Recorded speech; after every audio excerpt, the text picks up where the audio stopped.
Good morning. Good morning. Welcome to Unity Orlando. Our opening statement this morning is God is inside me and guides my way through every moment of every day. Let's all affirm that together. God is inside me and guides my way through every moment of every day. All right, let's all close our eyes. Take a deep breath. Let's affirm that together in the silence.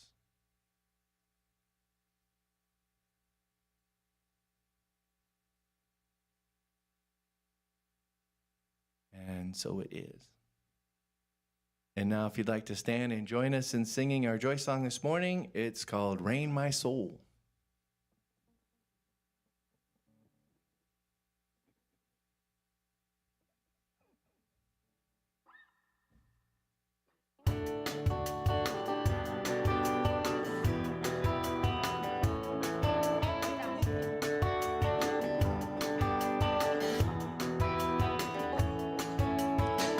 Been holding on to things, stopping my flow. I'm feeling everything when I let go. Letting go of the past and all the things that don't last. It's time we all just let it go. And I feel love rain my soul. I let love rule my soul. I have love that guides me home when I let go.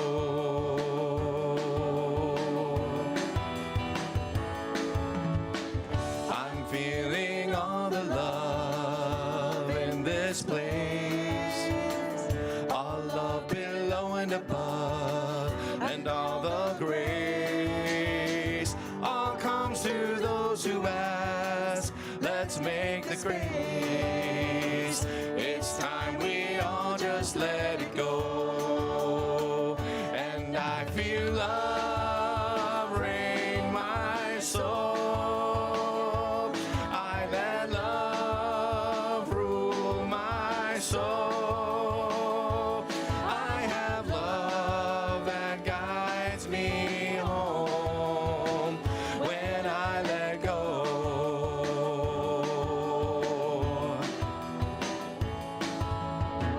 Regardless of the past, the future's here at last. Your love is lightning fast when we let go. And I feel love rain my soul. I let love rule my soul. I have love that guides me home when I let go. When I let go. When I let go.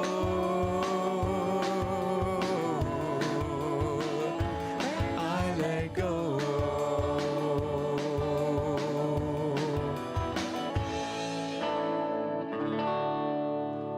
All right, thank you very much. You may be seated. Good morning, Unity Orlando. How's everybody doing today? Good to see your beautiful faces. And everyone online, welcome. Do we have any visitors here today for the first time? Willing to raise your hand? Okay, no worries. You're all family. So welcome. I do have a couple of announcements. Just a reminder to check out unityorlando.org's website for ongoing events and classes. Also, for those online, the lesson notes are available for you to print on the services page.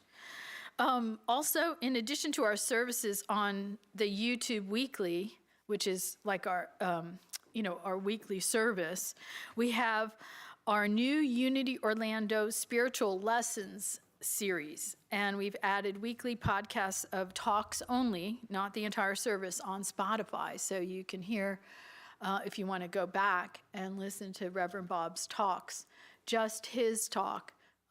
You can listen to podcasts with that, so that's pretty cool. So we're excited about that. Also, a reminder, our chaplains pray every evening at 8 p.m., and we invite you to join us. Chaplains are also available to pray after service with you if you need help. I'm a chaplain, so you can come see me afterwards if you'd like prayer. Also, this month's theme is paving the way, so you can hold that thought in mind in preparation for Easter coming up. Reverend Bob Marshall, his lesson is this morning is Soul Awakening, but I've got a story for you. So, yeah. Ooh, I like the ooh from the congregation. Ooh. Okay, so a man walks up to a bar and he has an ostrich behind him. And as he sits, the bartender asks for his order. And the man says, "I'll have a beer." And he turns around to the ostrich and he says, "What are you having?" And the ostrich says, "I'll have a beer too." So the bartender pours a beer and he says, "That'll be $3.40, please." And the man reaches into his pocket and pays with exact change. The next day, the man and the ostrich come again, and the man says, "I'll have a beer," and the ostrich says, "I'll have the same." Once again, the man reaches in his pocket and pays with the exact change. This becomes a routine until late one evening, the two entered the bar, and the bartender says, "The usual?" And they say, "Well, it's close to last call, so I'll have a large scotch," says the man. "Same for me," says the ostrich. "Well, that'll be $7.20, says the bartender. Once again, the man pulls out the exact change out of his pocket and puts it on the bar. The bartender can't hold back his curiosity any longer. "Excuse me, sir," he says, "how do you manage to always come up with the exact change out of your pocket every time?" "Well," says the man, "several years ago I was cleaning the attic, and I found an old lamp. I rubbed it, and a genie came out and offered me 2 wishes. My first wish was that if I ever needed to pay for anything, I would put my hand in my pocket, and the right amount of money would be there." "That's brilliant," says the bartender. "Most people would wish for $1 million or something, but you'll always be as rich as you want for as long as you live." "That's right," says the man. "Whether it's a gallon of milk or a Rolls Royce, the fact I get the money anytime. It's always there." "Well, that's fantastic," says the bartender. "You're a genius. Oh, and one other thing, sir. What's with the ostrich?" The man replies, "Oh, my second wish was for a chick with long legs." And with that, I'm going to turn it over to Brian. That's the thing about genies. They're so literal. Exactly. Well, thank you very much. That was good. Long time waiting, but it was worth it. Yeah. All right, here's a song called Boundless Energy.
I provide it, it's coming out.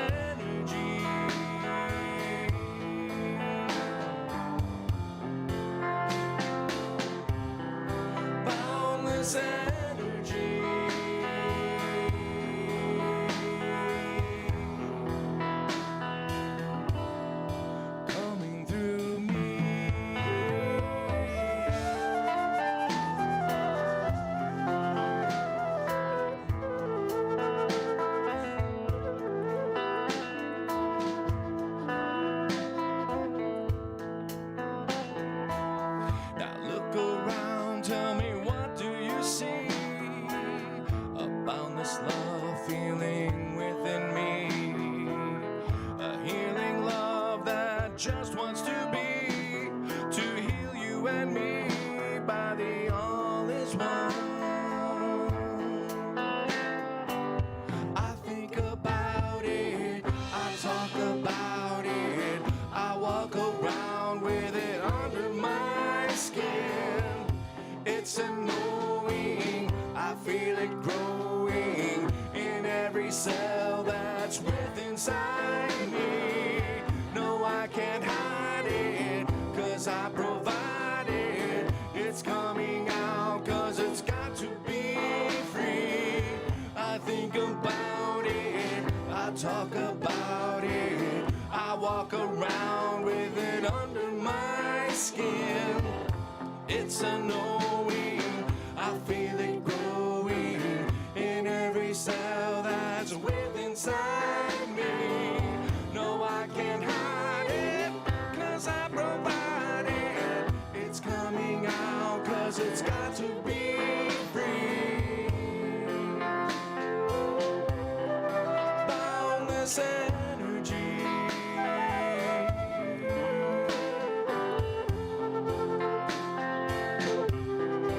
Boundless energy.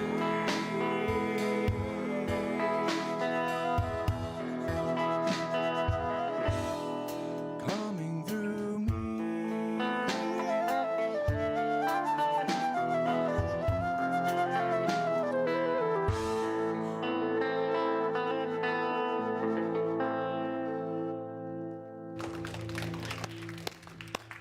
Oh, that was wonderful. I'd almost bet you wrote that song when we did Boundless Energy in the Walter Russell series, right? Because that is the very first one in the podcast, the talk on boundless energy. Thank you. It's haunting and I still love it. It's great. Good morning. How is everyone? You doing wonderful? How's everyone at home? Hope you're doing well.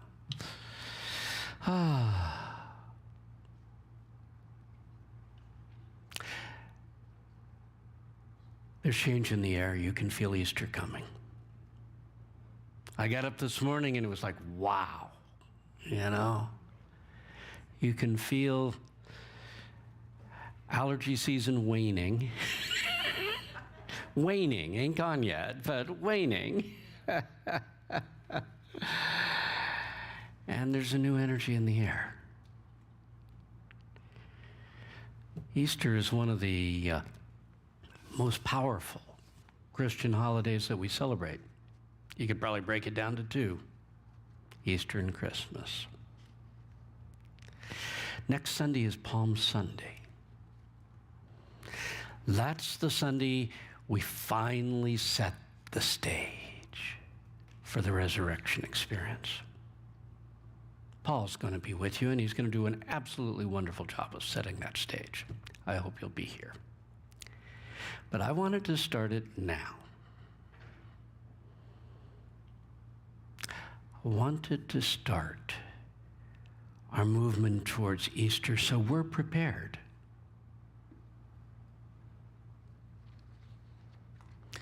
Easter is all about soul awakening.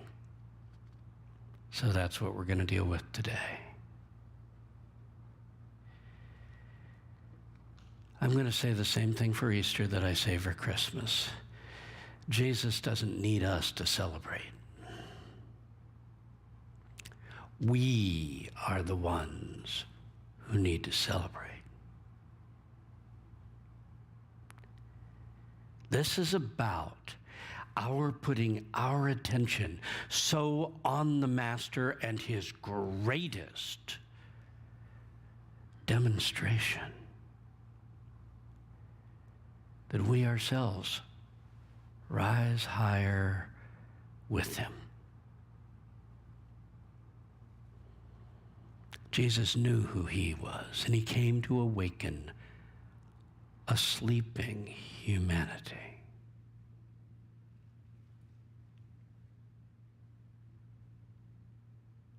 Do you know who you are? Even I have to answer not entirely.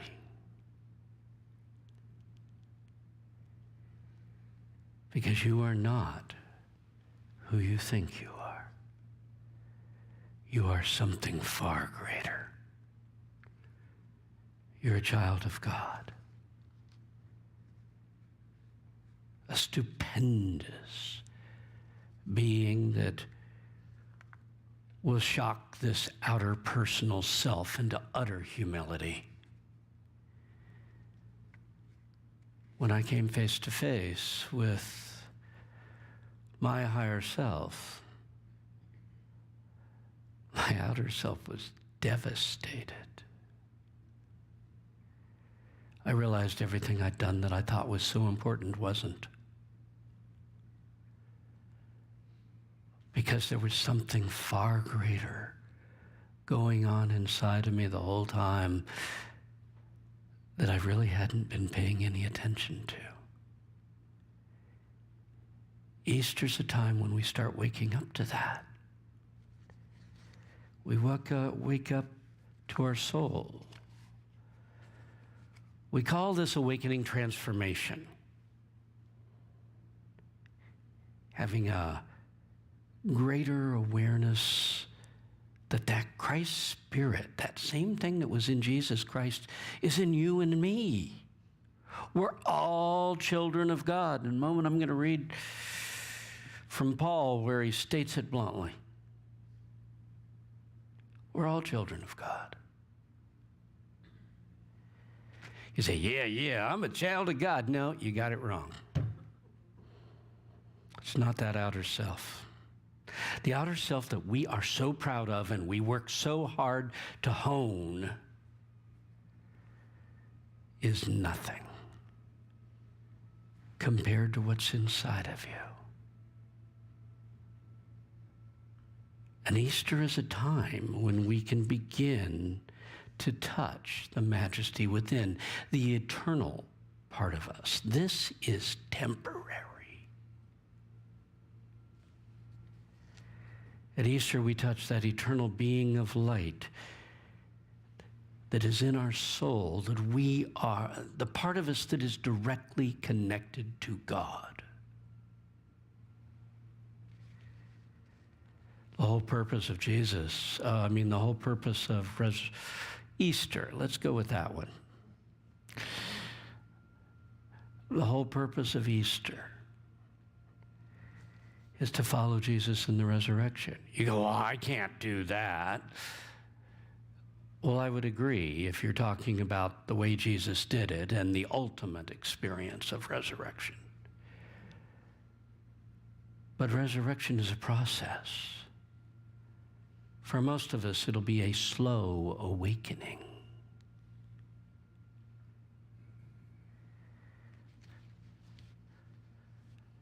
Easter is a special time because of all the energy in the thought atmosphere. There are billions of people across the world, all concentrating upon Jesus' resurrection. The idea that there is something inside of you over which death has no power whatsoever. And we travel most of our lives being worried about our bodies falling away. You have a body of light that will never fall away. And Easter is a time to immerse ourselves in the higher energies of that soul within you. Those energies of love, joy, gratitude, praise, and healing life. All of that, as we immerse ourselves in this, we begin to sense who we are underneath this outer self that we're so conversant with. Easter's a time to embrace miracles. Because when you aspire to the heights, you begin to rise in consciousness. And on the higher levels, miracles, they flow. The real miracle is the awakening, the transformation that takes place inside of you. But that has reverberations through your whole life. So you can expect to see miracles in your outer life too. more than anything, Easter is a time to meet your soul. Not just say, yeah, I got a soul down there somewhere, which is how most of us relate to it, right? I mean, I know it's in there somewhere. Not sure exactly where, but I'm sure it's in there.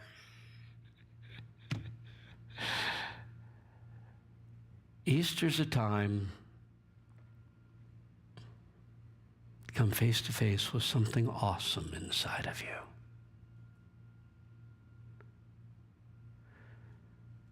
That will dwarf that outer self of you. And yet leave you with that desire to realize you are a part of this. Let me just be a part of this majesty that is inside of me. You aren't a part.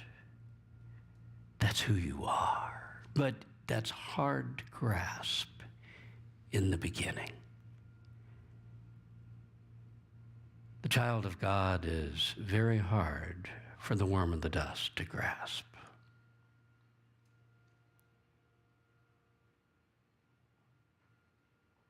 But if we can move our identity just a little higher, if we can become a little less the worm of the dust, the outer personality, and a little more that eternal being of light who came into this earth for just but a short time, who was long before you came here and will be long after you leave here. If we can just touch that, even glimpse it slightly, that transformation that is inspired by just touching your soul will literally resurrect your lives to a new level. In Romans 8:16 through 17, Paul writes, "We are children of God. And if children, then heirs, heirs of God and joint heirs with Jesus Christ." Could that be said any blunter? Joint heirs with Jesus Christ. Jesus is the Son of God, and guess what? We also are the children of God. We're all the sons and daughters of God that an awakened Jesus Christ came here to wake up, to allow us to understand who we really are. That underneath this drama we're playing out, you are something far greater. In fact, that's what it says in 1 John 4:4. He writes, "He who is in you is greater than he who is in the world."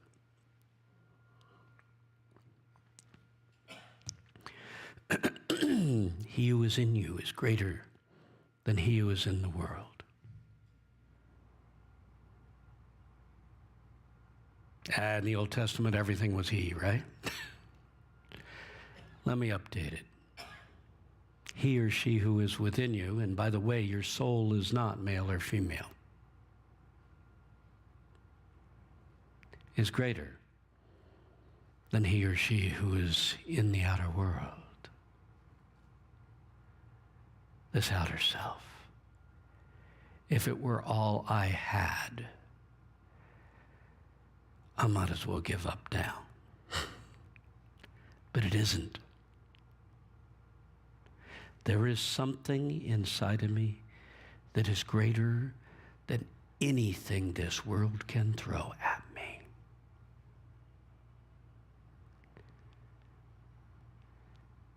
And we blithely call it my soul. Some people will say it is your spirit. And soul is your personal self. I don't care how the terminology goes. Some will say, this is your Christ self, this is your human self. There's lots of ways to describe it. But the bottom line is there is a being of light inside of you. I'm going to call it soul because that's the most common word that's used. So at Easter, we want to remember we are the children of God, and we want to catch a glimpse of that which is in us that is greater than that which is in the world. John 8:12, Jesus said, "He who follows me shall not walk in darkness, but he shall find for himself the light of life." If you follow Jesus, you're really not there to let Jesus do it all. He shows the way. You literally have to walk the path.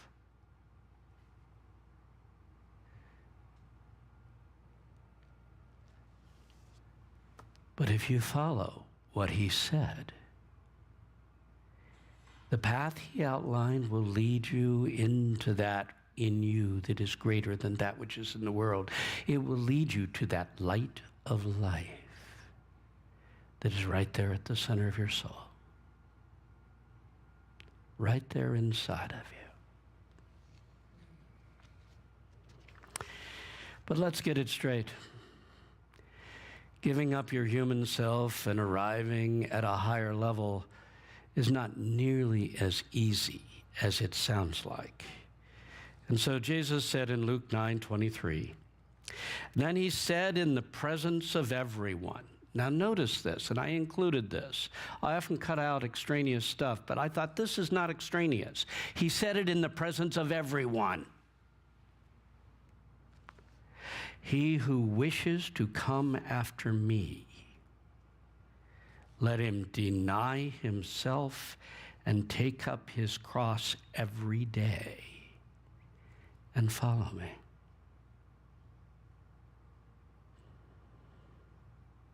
Paul's going to go into this in a lot more detail next week, but the bottom line is the cross is the quote.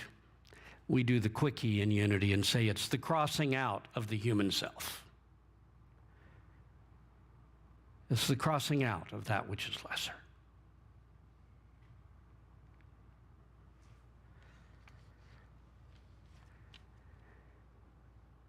If you're going to reach your soul, you're going to have to quit giving all your commitment to the part of you that isn't your soul, to this outer personality. It's just the temporary role I am playing. If you can make that slight switch in attitude, you have opened up, you have picked up that cross, and you've said, I am willing to deny self. Deny yourself. Bluntly, those were the words. I am willing to deny outer self and embrace something within me that is probably beyond my present capability to believe is really me. Something so stupendous that when I came face to face with it, I said, I just want to be this guy's pencil sharpener.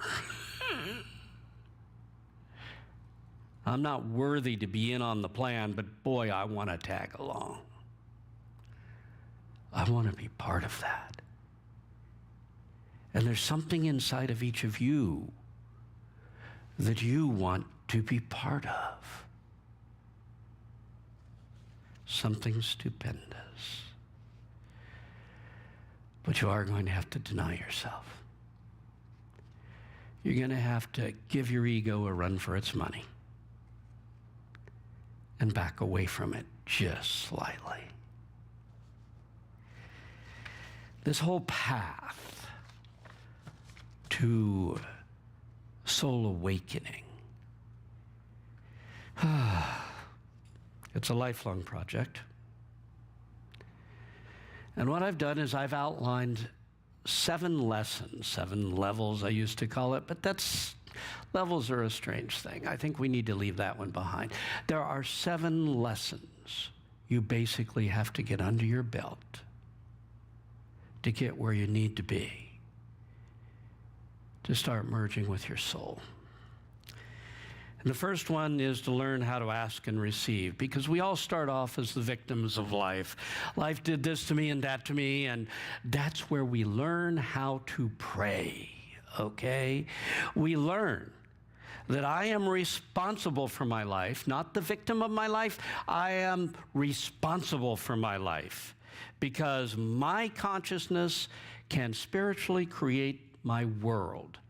And if I don't like it, I need to change me so that I can live in a better world. I need to learn I can pray. And what's intriguing is this is where everyone starts on the spiritual path. They learn to say, I'm going to make a demonstration. I'm going to pray for this in my life. I'm going to pray for that in my life. I'm going to pray for the other. And the people who get really good at it say, I am now a master. You know, I'm in charge. I pray and things happen. I could create my life. And if you're not creating your life, you're just falling short. And what they don't realize is they are on the first lesson of 7. Now, I can say this because I was there. I understand at each level you think, I just topped out. And the bottom line is you can never top out. So you start with ask and receive, and then you move into let go and let God. That's the second lesson. It's like over here, I'm controlling what I get. And now you're moving into, I want no control over it at all. Let go and let God is I put my issue in God's hands and I accept whatever's coming. And we learn, just as we learn to succeed by setting our goals and fulfilling them, we learn to succeed by putting it in God's hands and accepting the result. And we're in let go and let God. Number 3 is co-creation. That's where we have to put the 2 opposites together.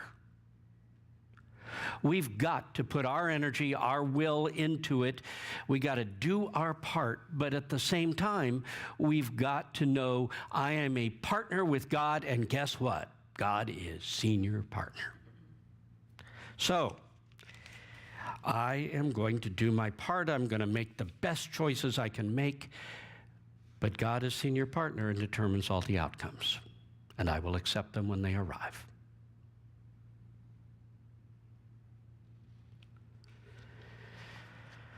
When you get there, you know as a partner of God, you've topped out. But you've really only covered the 3 outer levels or lessons. All of these dealt with your outer world. There's another 4, and they deal with your inner world. And this next lesson is my whole life belongs to God. I've heard this given a lot of lip service by people. But I know for a fact when you're really learning that lesson, life will test you out.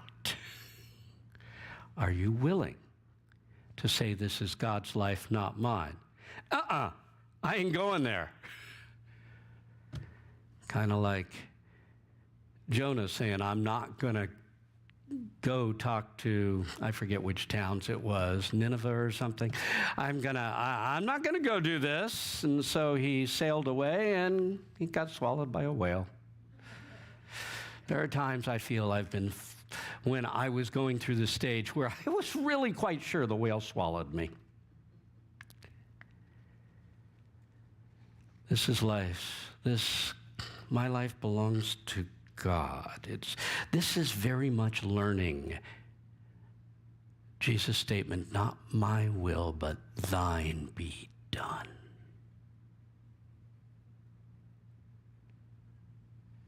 And in the beginning, I would say, okay, God, it's your life. Mess it up if you want to.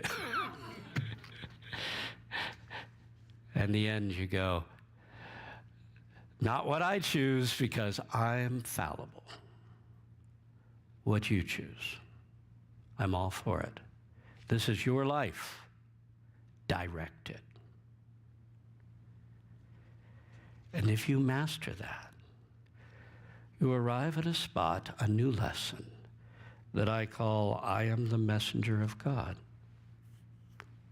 This is the realization that I serve God in everything I do. Not only is this God's life, but I'm just here to let God flow through me to do, get this, what God wants to do. You are not here to direct God. We start the process thinking, if God would just listen to me, I could get this world straight. You are not here to direct God, but you are here to serve God. And when you know that, divine power flows through you. You don't do miracles, but they happen all around you wherever you go, because there's something flowing through you that is working its magic on the world. You're just a channel, and you know that God's moving through me, that power of God moves through me to do great good. Sometimes you're almost even unaware of it.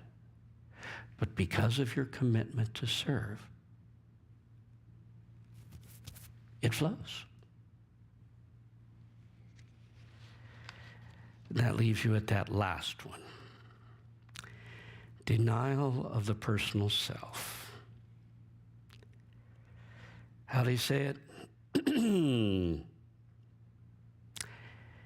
Let him deny himself and take up his cross every day and follow me.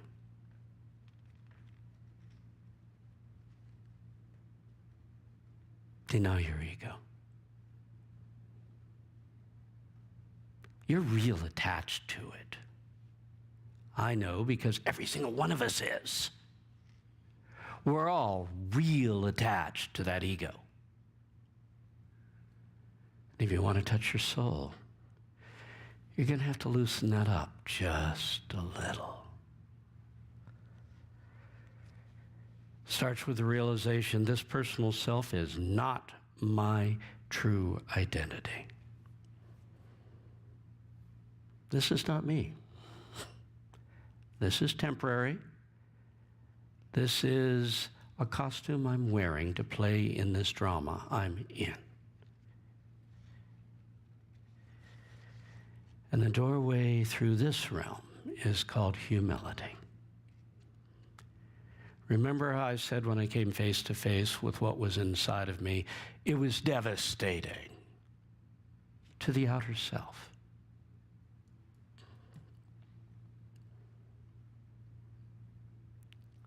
I felt utterly humiliated that I had thought everything I was doing in the outer world was so important compared to this within me that had been working on higher levels from the moment I incarnated into this earth. The same is true of you. You are that majestic being inside of you. But most of us can't get past this stupid ego. And I use stupid very precisely. I mean it. This being isn't smart. This being is struggling to get by. And the only reason I'm really making it is because there's something within me and within all of you that in the end is truly in charge of your life.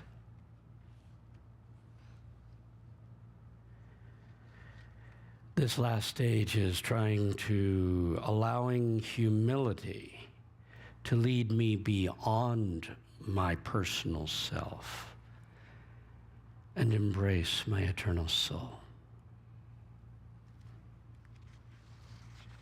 Which leads us to step number 7.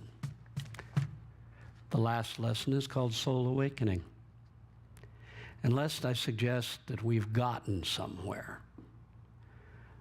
my main message on this one is it's a beginning, not an end. You finally paid the cover charge for the party. You've just arrived. You haven't even started the party yet. Soul awakening is when we begin to merge our identity with our soul. We're kind of a hybrid. I am this outer being, but I also am now a little bit aware that I am this being of light inside too. Full awakening is when you know that the being of light inside is who you really are. Absolutely. So I want to talk today as we're preparing for a transformation at Easter, because Easter is about that miracle of transformation in each of our lives. Each of us will resurrect by going through the celebration, by committing to the celebration in any way, shape, or form. We are committing to a rise in consciousness, to resurrecting our consciousness, whether it be a little tiny bit or a big leap that actually astounds us. Either one's a miracle, because our lives can be transformed. And Easters have often been the beginning of a whole new era in my life. So I take this very seriously. So let's talk about some practices for preparing ourselves for that miracle of Easter. Preparing ourselves for that transformation to something greater.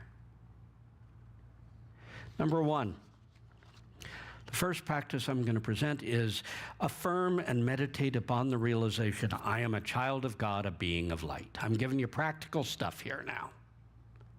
Spend the next 2 weeks in one day, just concentrating on, I am a child of God, a being of light. And maybe you're ready for Easter. The second suggestion is to immerse yourself in the higher energies of the soul. Maybe we just spend the next 2 weeks in one day absolutely feeling as much love, as much joy, as much gratitude, praise, and the ecstasy of life. Divine life is on a whole different level than human life. There is an ecstasy to it. Walter Russell said, when you're connected to boundless energy, you're feeling the joy of life. Not the stuff that can get sick or get tired. The unstoppable stuff, the ecstasy of life.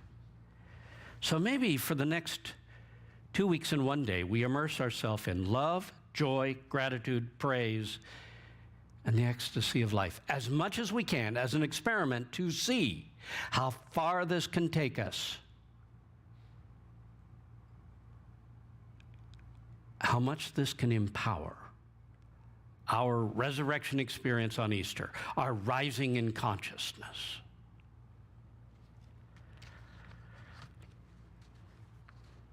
The third practice I'm going to present is one that's been used for thousands of years. It's one that Easter's all about. Maybe it's time to do a concentration on the example, the teacher. Concentrate on Jesus Christ as your teacher and example. Jesus Christ is my teacher. I am a disciple of Jesus Christ. I am following in his footsteps. I aspire to rise in consciousness, to enter that Christ consciousness, to unleash that connection to God at the center of my soul that he was so conversant in. I aspire to following in his footsteps and even doing the things that he did. The things that I do, ye shall do, and greater things than these shall ye do.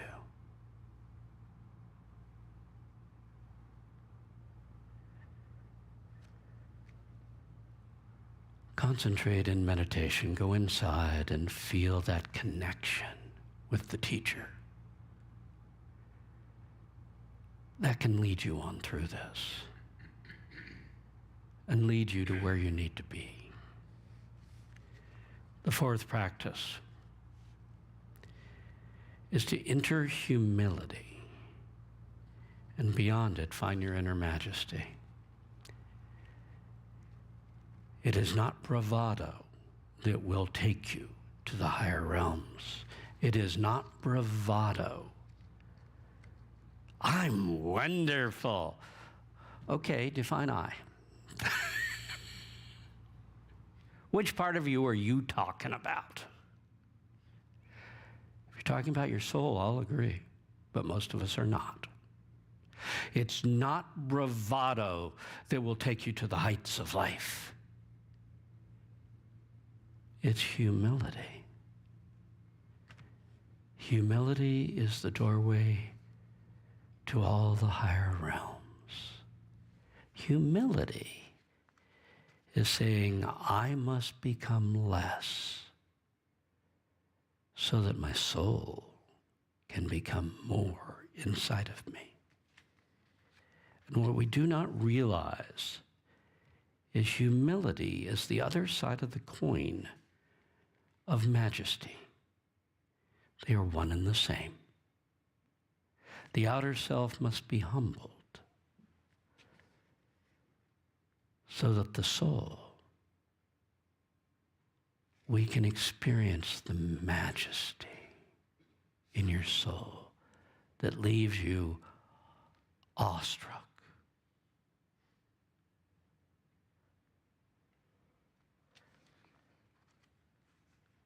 The fifth practice just takes it a little deeper, a little harder. Practice denial of the personal self. I am not this personal self. I am so much more. Say that over and over and over. I am not Bob. I am so much more. I often said, I'll make no defense of Bob. He's a bumbling fool, and I know it. Hizdale gets saved on a regular basis by something inside of me.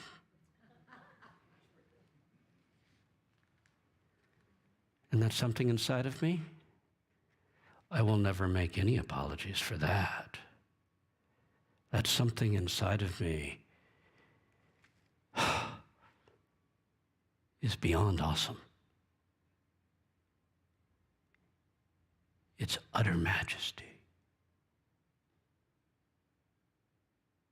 It is beyond my ability to comprehend that that is who I am.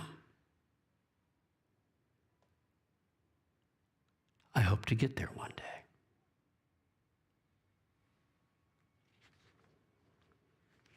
So reach towards your Christ self.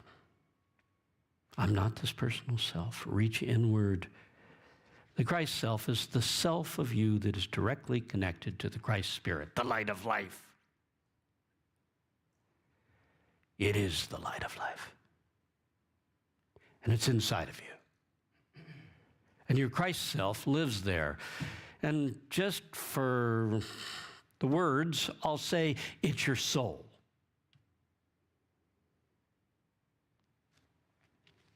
So, I'm a child of God, joint heir with Jesus Christ. The same Spirit that is in Jesus Christ is in me. I just haven't been that aware of it. So Easter is a chance to wake up and realize that spirit of majesty, of power and love and compassion. It's right there inside of me. The sixth suggestion is to simply set your sight on miracles this season. You're due a miracle. It's Easter. Now, the ultimate miracle is one of transformation. It's an inner experience. Were you to become something, a higher version of yourself, I'm going to call that a miracle.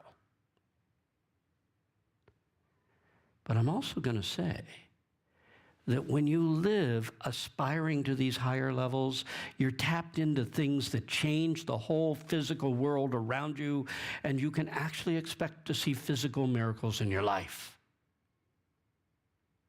They are not the goal, they are the byproduct. The goal is being the better person who then deserves to be in a better life. And that better life are the miracles that start unfolding all around you.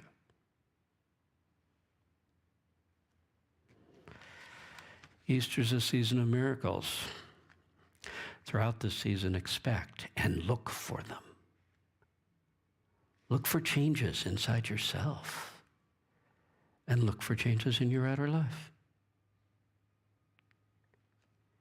And finally, the last one's really quite simple. Ask to encounter your soul. Just ask. And then silently wait expectantly for an awakening.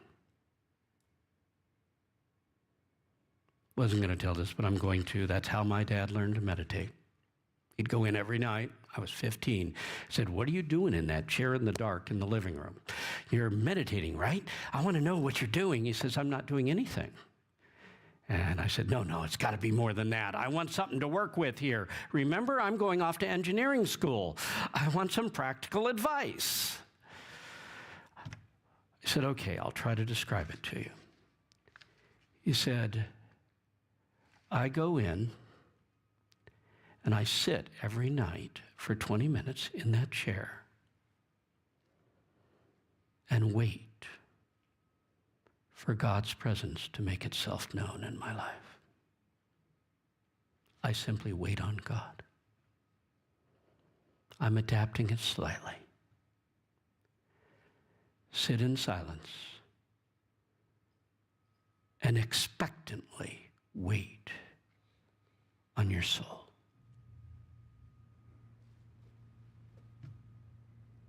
Something will happen. It may take a while. It may take days in a row. But something will happen.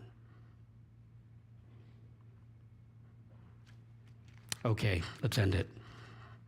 Within you is a version of yourself so awe-inspiring that you will likely have difficulty in believing it's who you really are.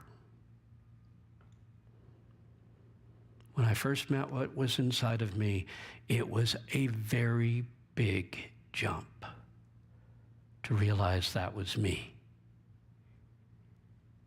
And I couldn't really be there, but I did get it. And that we each have that inside of us. The something is your soul, the true child of God. And in the end, it's your real identity because it's your eternal identity. The other's going to fall away. It's all related to time and place. Easter provides an opportunity for soul awakening and even a small encounter of your eternal soul will have a large positive impact on your outer life. And ultimately, this is how we follow Jesus down the road to resurrection. So set your sights on soul awakening as we approach Easter Sunday. This is how we prepare for the miracle that awaits us. That miracle that Paul alluded to in Romans 12:2. Be ye transformed by the renewing of your minds.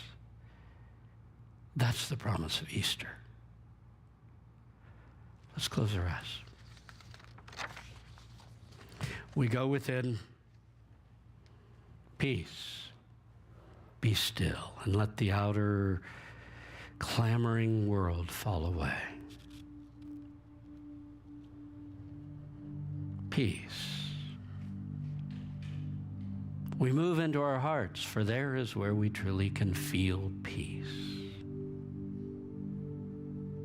Peace. Be still.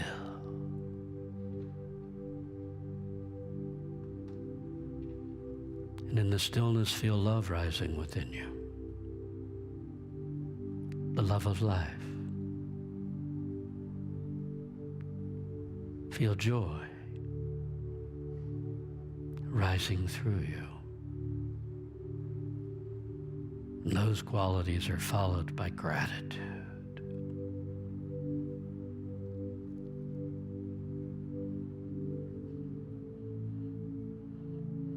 Feel praise of the glory of life that the higher vision shows you.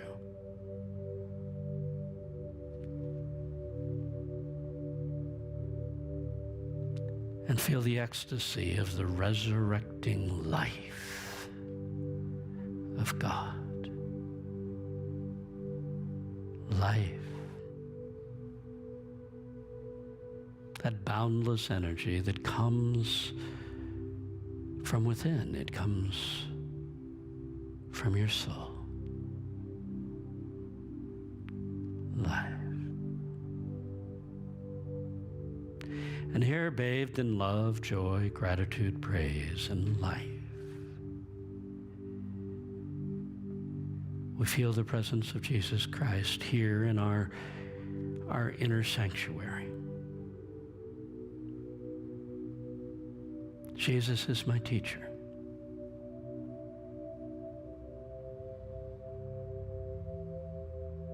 He shows me the way. And I walk in his footsteps.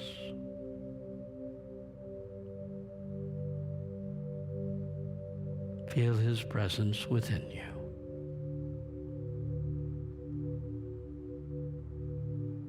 Helping you to rise. This rising comes out of humility. I, this outer being, am nothing. I don't need to defend it.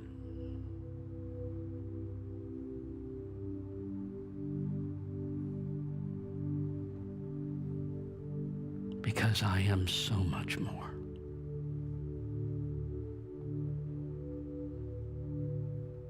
I am not this personality. I am so much more. And ask to encounter that so much more. Ask to encounter your soul. And for a moment now, just wait expectantly.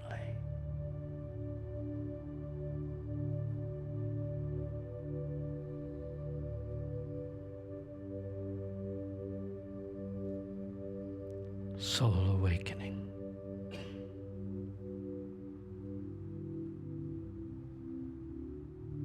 Because of your humility, you can now reach beyond the outer self. Let it go.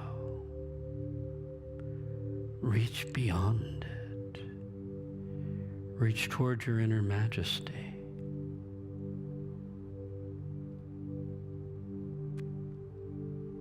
sense it within you. For though the outer personal self may be flawed in so many ways, here within is the majesty that only the light of God could create.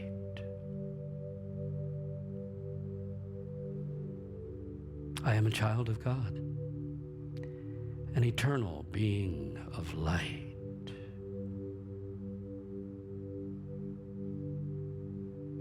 Embrace this. I am the son, the daughter of God.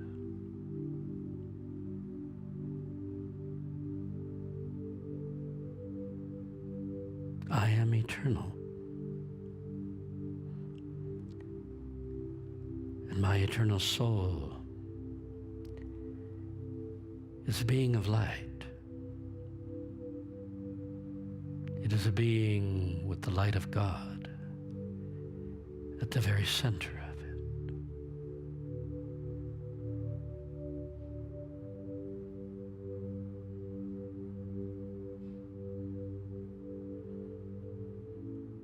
Though this personal self and this body, both with all their flaws, will fall away, I, the majestic being within, will strive forward into eternity.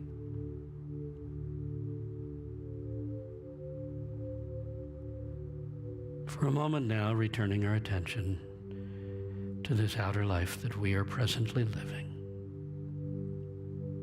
we realize the Holy Spirit is flowing through me, preparing me for the miracle of transformation.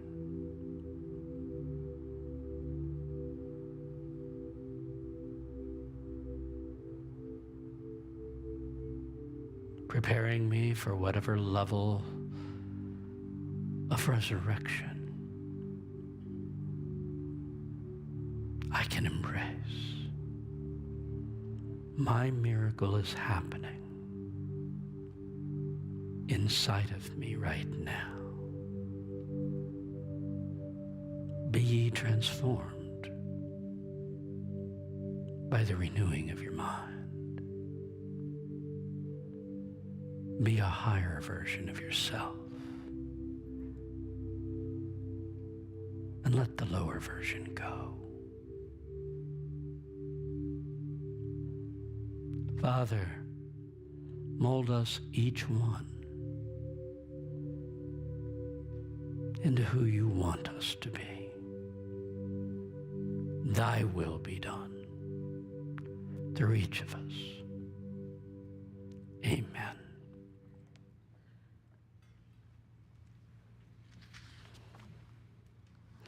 Well, it's time for our offering. For you at home, if you're new, I need to let you know that how you give your offering is you go to the home page following service. You hit the Donate Now button, and you can use a credit card or PayPal, or you can pull off our address and mail us a check. And if it's a lot easier for you, you can always call the office and arrange for offerings to be taken out on a regular basis. It's up to you. Let's take our offering in our hands, or the image of what we're going to give if you're at home. Let's affirm together. Divine love through me blesses and multiplies all the good I am and have, all the good I give and receive. Thank you, God. Amen. Yeah. Let it fly.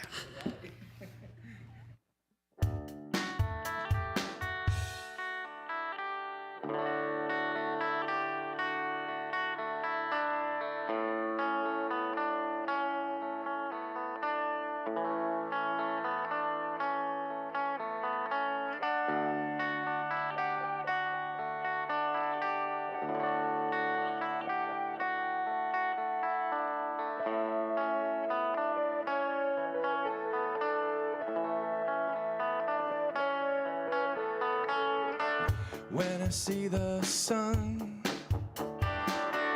and the sky turn blue, I feel alive.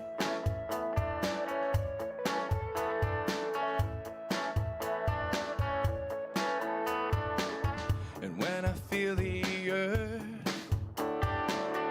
breathe under my feet, I feel alive.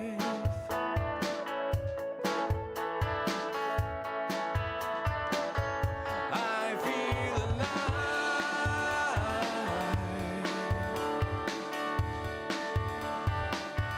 I feel alive.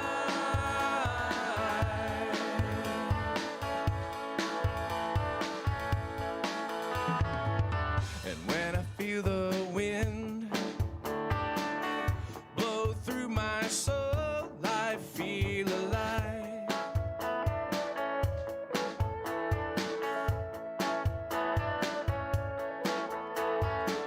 And when I hear the water falling waterfalls, I feel alive.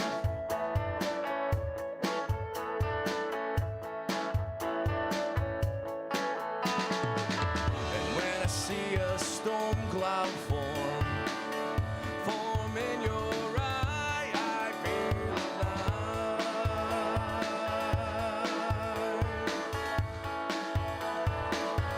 I feel alive.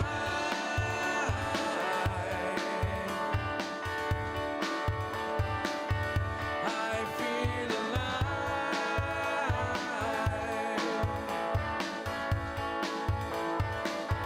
I feel alive.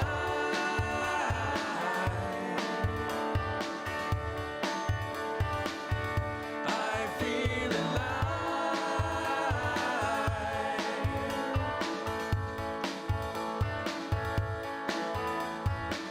And when I see a teardrop fall from your cheek, I feel alive.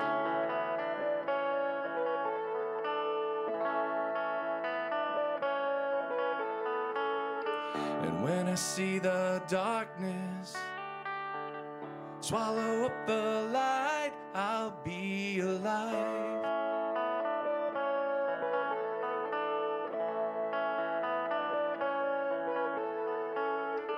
And when I enter that tunnel,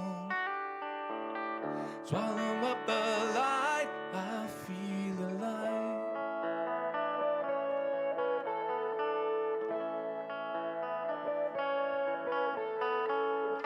And when I leave this world for another world, I'll be alive.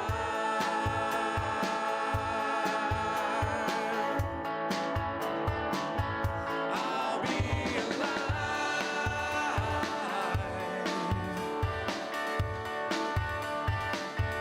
I'll be alive.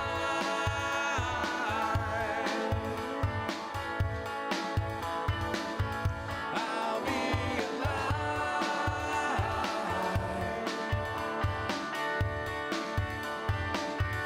I'll be alive.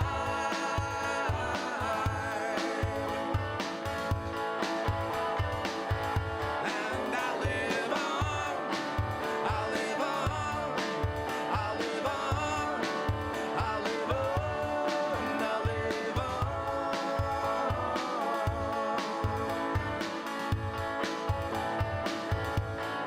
We will live on, we live on, we live on, we live on, we live on.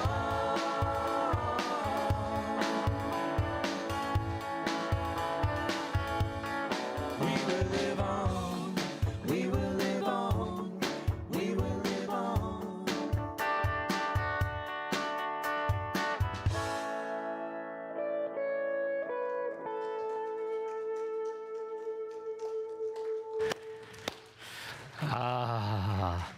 I want to personally thank each and every one of you. Brian knows that's my favorite song that he wrote. That one makes me feel alive.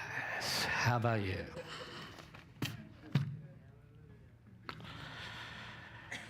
Whether you're watching at home or more and more attending in person. Thank you for being with us. Thank you for supporting us. Next Sunday, as I said, Paul Kenny will be speaking on the messages of the crucifixion. Go, crucifixion. It absolutely sets the stage. There is so much to be learned from that which sets the stage for resurrection. The symbolism here is amazingly rich. And Paul's going to carry that next step next week. That is Patty and I, will be in San Antonio. We're going to be visiting my daughter Lindsay, her husband Michael, and our granddaughter Avery. So, we had to go out to Disney Springs to get a special Minnie Mouse dress to take to her. But I will be back with you Easter Sunday morning. And I'm looking forward to sharing the resurrection experience with you. So please plan to be with us Easter morning at 9:15 or 11 a.m. The resurrection experience, it's an experiential service. It's designed to touch you on a deep level and allow that final release. Paul sets the stage next week, and we'll follow on Easter.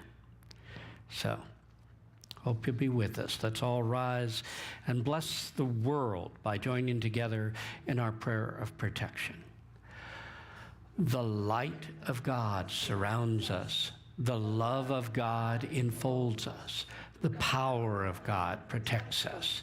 And the presence of God watches over us. Wherever we are, God is, and all is well. God bless you all.